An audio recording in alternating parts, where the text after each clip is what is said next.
The year is 1510. Throughout the areas bordering the Safavid Empire, support for the Safavid cause is growing. The border near the Ottoman Empire had been encroaching further west under Ismail's expansionist policies. This encroachment disturbed the Ottomans greatly, for they were conservative Sunni, and the presence of the competing religious ideas offered by Shia was not welcome, nor would it be tolerated.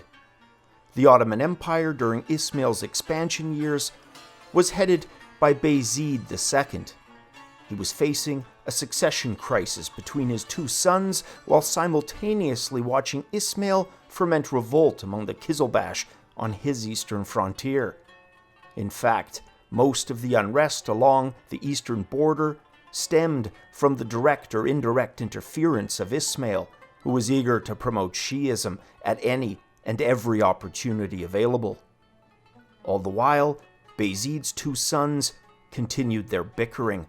Ahmet, at the head of an army, sought to bring his victory celebration to the capital, Constantinople, while his other son, Selim, feared his brother would have intentions that were not quite honorable. He therefore staged a revolt in Thrace, but failed to secure victory. He then fled to the Crimean Peninsula. Bayezid II denied Ahmet access to Constantinople, and while this was occurring, Selim brought his own forces back to bear down upon his father, forcing his abdication. Selim, now firmly on the Ottoman throne, watched Ismail with much concern. 2 years prior had seen Ismail complete most of his imperial expansion. Now, with no family buffer between him and the Safavids, Selim was determined to prevent Ismail from expanding into Ottoman territory. Ismail, for his part, was still riding a political high as a result of his successful expansionist wars. He and Sultan Selim then exchanged a series of letters wherein each belittled the other and rattled off a series of threats and edicts. Neither, though, was willing to budge and acquiesce to the other. The stage was therefore set for conflict between the Ottomans and the Safavids. The conflict would take place at Chaldiran, and each side would bring a large amount of troops, the Ottomans an estimated 60 to 100,000, and the Safavids 55 to 80,000. However, it was not merely a numeric advantage that Selim brought to the battlefield. The three empires of the Ottomans, Safavids, and Mughal are often referred to as the Gunpowder Empires, and that name found its origins in this battle, as the Ottomans brought with them an estimated 150 to 200 cannons, while the Safavids and Mughals were the other two of the Gunpowder Empires. In this first battle, it would be only the Ottomans who would bring gunpowder to the field. Ismail had another issue aside from a numerical and weapon disadvantage, and that was the Uzbeks, who were at this same time invading across his eastern border. To buy himself time, he employed a scorched earth policy to slow Selim down. The two, however, finally met on the battlefield in the county of Chaldiran in what is now northwestern Azerbaijan. The Ottomans, having fought many battles on the European side of their borders, were highly disciplined. And aside from this disciplined infantry were the 150 to 200 cannons, and beside them, multiple banks of Janissary infantry, likewise armed with gunpowder in the form of musket fire. The Safavids relied on mostly cavalry. In the battle, they repeatedly charged the Ottoman positions and suffered heavy losses from the cannons and the musket fire bearing down upon them.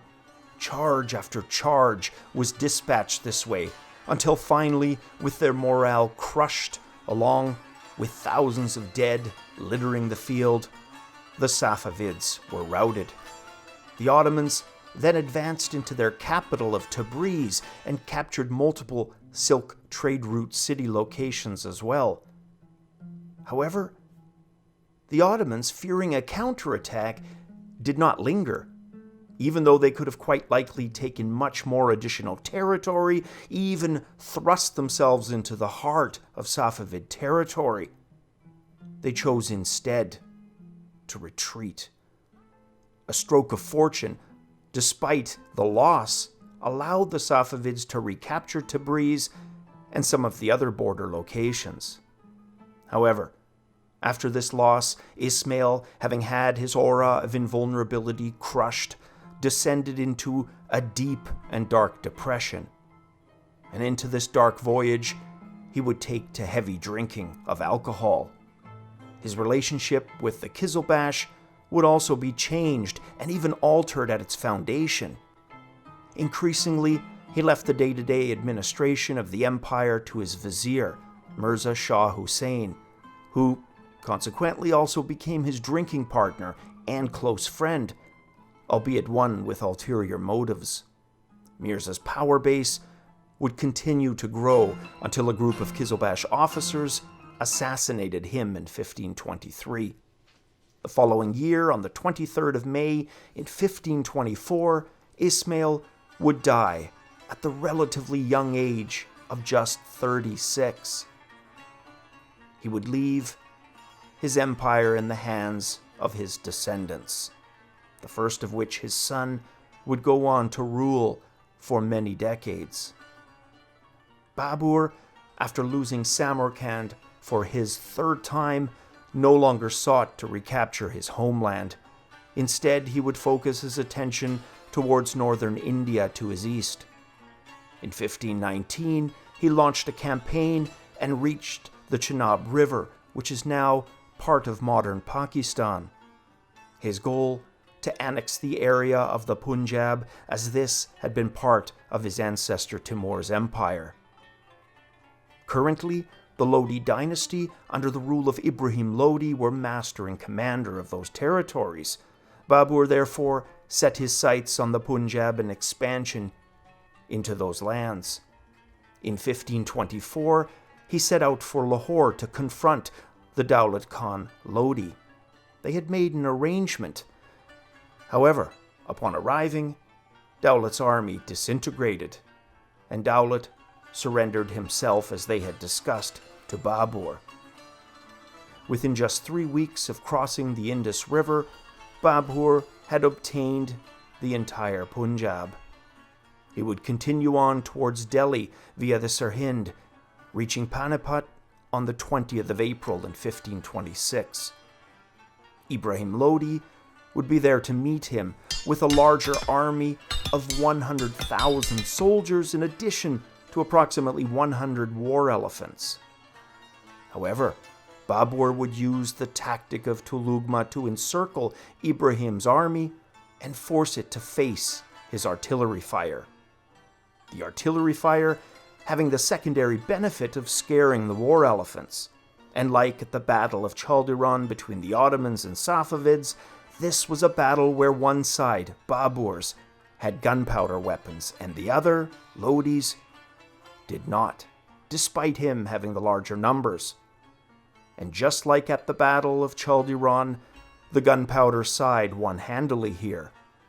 Babur would gain the victory in addition to Lodi dying during the battle, effectively ending his dynasty. Babur, not one to ever be accused of modesty, would write in his memoirs that, "By the grace of Almighty God, this difficult task was made easy to me, and that mighty army, in the space of a half day, was laid in dust." Next for Babur was the Rajput ruler Rana Sanga, whom he faced at Kanwa on the 17th of March in 1527. Rana had hoped to overthrow Babur, who he viewed as a foreigner in his eyes, and send him alive or dead back across the borders from where he had come. Aiding Rana were some Afghan chiefs who felt betrayed by Babur owing to his false promises that he made to them. As Rana Sanga advanced, Babur took the defensive position at Kanwa. Rana was not the only one to be aided by others. Aiding Babur was the Hindu chief Silhadi, who joined his 6,000 forces to Babur's. The battle saw Babur's forces again outnumbered. However, as with the previous battle, he was aided by gunpowder, in the form of 50 field artillery pieces. Babur had also inspected the battlefield prior to engagement and had prepared his side much as he did at Panipat by using the Ottoman technique of chaining carts together via iron clasps. These would provide cover for his horses and storage area for those very same artillery pieces. The gaps between these carts were then used for his horsemen cavalry to charge forward from.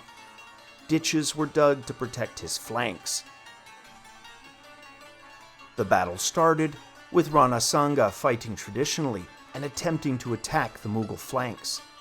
Babur's reinforcements prevented Rana breaking through, and once his advance was contained, Babur's flanking tactic took care of the rest. He sent forth his carts and his matchlock men, both of whom boxed in the Rajputs and their allies. And as this was happening, Silhadi of Raisin deserted the Rana's army and joined Babur's. Rana Sanga and his allies suffered a massive defeat.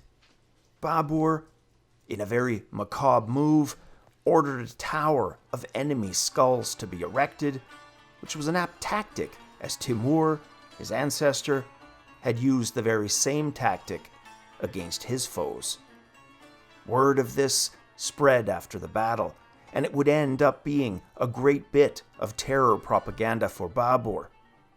The following year, at the Battle of Chanderi, he would capture its fort within just an hour from the start of battle.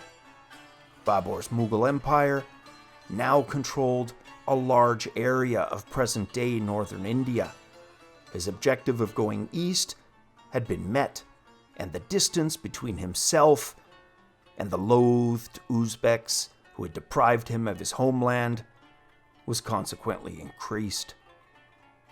Babur, much like Ismail, had started to drink.